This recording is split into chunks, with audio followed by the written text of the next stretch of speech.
What's going on, everyone? Welcome back to the channel. So I've got a question for you. How much space are you working with? Do you have a 1-car garage, 2-car, 3-car? How much space are you currently working in? So hear me out.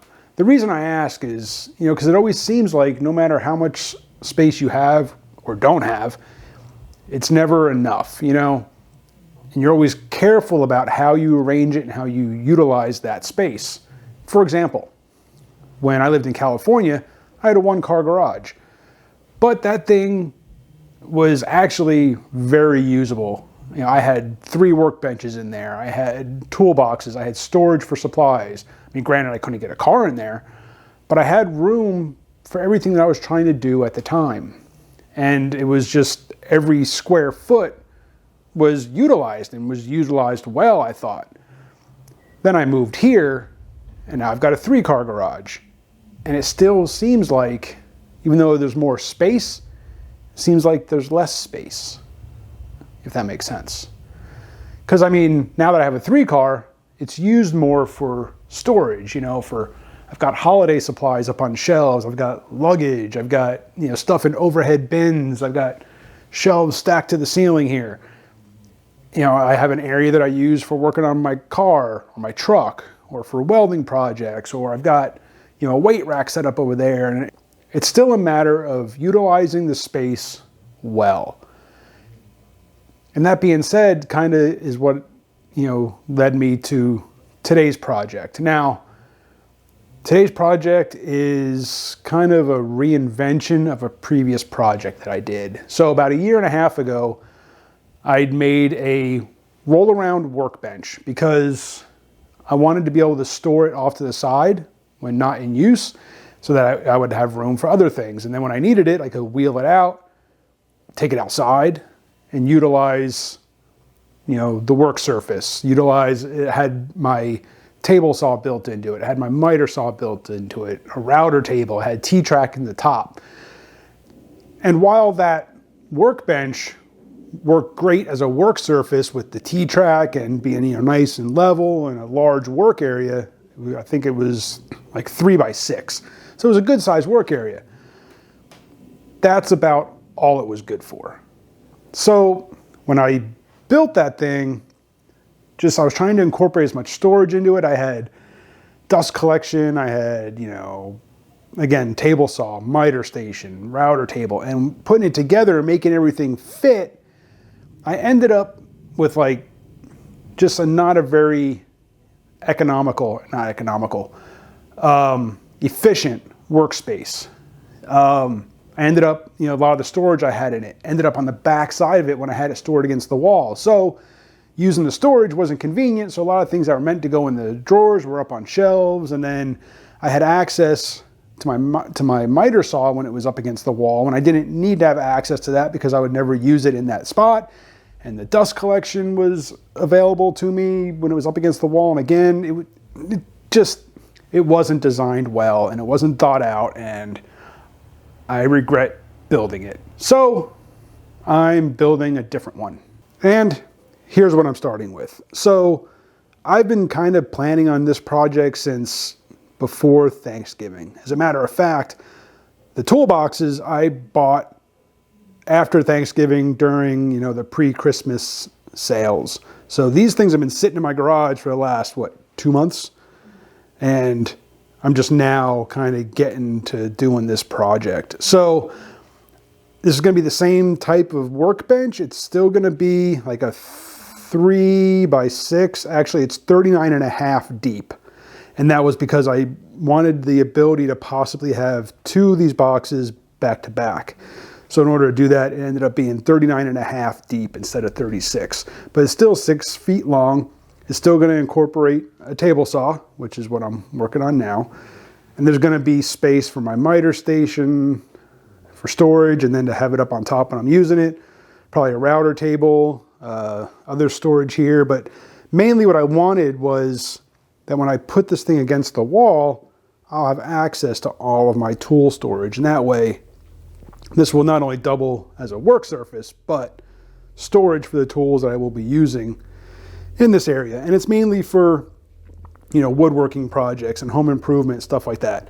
There's not going to be any kind of like welding done on this thing. It's probably going to have a wooden top. It's, not going to be done or being used for any, automotive projects where oil and grease and stuff can get on the table and then soak into the wood and thereby would just ruin any woodworking projects. So that's what this is going to be. So here's the start of it. I built the base first, and it's all 1.5-inch angle iron, 1/4 inch thick. And so I built the bottom frame first, kind of tacked it all together, made sure it was all square. I put the supports in for the toolboxes. Once I had the bottom frame built, I went ahead and I stole the casters from that other workbench, and I cut out these caster plates. And then I welded those to the bottom, drilled and tapped the holes for 5/16 bolts. I welded on the caster plates. And then once that was done, I went ahead and I painted the bottom of the frame. Because once I get to like this point, I don't want to be tipping this thing up to get access to the bottom. So I painted the bottom already. And then I started, figuring out the rest. I built the top frame the same as the bottom, and then set it on top and everything. And I built the corner supports. So everything to this point is nice and square, level, and is a really good base to continue building the rest of the workbench. So with the frame pretty much done, I have the bottom frame is completely welded out, but as far as the top frame and the uprights, those are all just tacked in right now in case I had to cut it apart. But those are pretty much ready to get fully welded.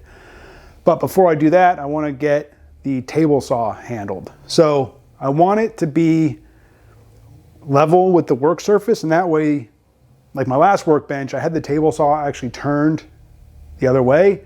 So it didn't really work out that way because I couldn't use the work surface as an outfeed for the table saw. I could a little bit, but not that much.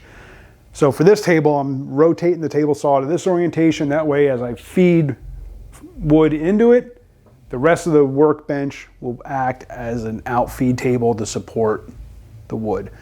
So that's what I'm working on right now, is I'm working on getting the table saw handled. I'm building basically a platform for the table saw to sit on, even though most of the support is going to come from the actual frame around the top of this workbench. So that's what I'm going to be trying to get taken care of now, is some more work on getting the table saw mounted. So I had to make a few modifications to how I wanted to mount the table saw into the workbench. Let me show you. So my original idea was to have the table saw supported by this upper frame here, mostly back in this corner. But as I started building the platform for it, I quickly realized that I had literally built myself into a corner. So because everything in this corner with the table saw mounting is so tight, that as I built the base frame, I literally wasn't able to remove the table saw if I needed to for any reason. The top corner here ended up getting in the way because of the shape of the legs, since they come down on an angle. By having that upper corner here, I wasn't able to remove the table saw. So once I got the base frame built and everything tacked together, I just cut the corner out. And that now allows me to remove the table saw. All the weight for the saw is now on the legs, and everything is sitting still perfectly straight and level and fits in there tight how I want it. So now that I have, this whole corner and the whole table saw mount all figured out, and it's still nice and square so that my top will be nice and square to the top of the table saw, I can move my attention over now to where my miter saw is going to mount, both the lower for storage and the upper mount for when I want to use it. I can start working on getting all that figured out. But because getting this whole corner situation, table saw mount all figured out was just so meticulous and such a pain, and make sure everything was exactly how it needed to be, that just took so long and was such a pain, that dealing with the miter saw, that'll all be in the next video. So thank you guys for watching. hit that subscribe, hit the bell. I really appreciate the support. You know, leave a comment down below. Let me know what you guys might want to see maybe integrated into this workbench. Like I said, I'm going to have the table saw, miter saw, router table. I got plenty of storage. Let me know what else. I may still try to do some sort of dust collection. Probably not. I don't know yet. But let me know what you think down below. I appreciate you guys. Thanks for watching. I'll catch you on the next one.